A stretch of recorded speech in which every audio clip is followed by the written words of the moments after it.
कडक उन्हाचा तडाखा, तापमान 40 अंशापेक्षा जास्त. रस्त्यावरून एक गरीब रिक्षाचालक जीव तोडून रिक्षा ओढत होता. घामानं त्याचे कपडे पूर्ण भिजले होते, पण पोटासाठी त्याला हे सगळं सहन करावंच लागत होतं. आणि त्या रिक्षात मागे एक महिला बसली होती. उन्हापासून वाचण्यासाठी तिच्या हातात छत्री होती. तिनं स्वतःचा चेहरा कापडानं झाकला होता, पण अचानक तिची नजर त्या रिक्षाचालकावर गेली. त्याच्या कपाळावरून घाम धारांसारखा वाहत होता. कडक उन्हात तो शांतपणे रिक्षा ओढत होता आणि पुढच्या क्षणी त्या महिलेनं असं काही केलं जे पाहून लोकांच्या डोळ्यात पाणी आलं. तिनं आपली छत्री थोडी पुढे गेली आणि सोबत ज्या रिक्षा चालकावर सावली धरली. हो, ती स्वतःच रक्षण करत होतीच.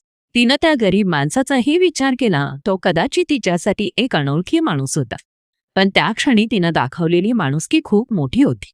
हा फोटो सोशल मीडियावर व्हायरल झाला आणि हजारो लोकांनी एकच गोष्ट लिहिली, यालाच खरी मानवता म्हणतात. आजच्या जगात धर्म, जात, पैसा यावरून लोक भांडताना दिसतात, पण या एका छोट्याशा कृतीनं त्या महिलेनं संपूर्ण जगाला एक मोठा धडा दिला. माणूस मोठा, बाकी सगळं छोटं. खरंच मानवतेपेक्षा मोठा कोणता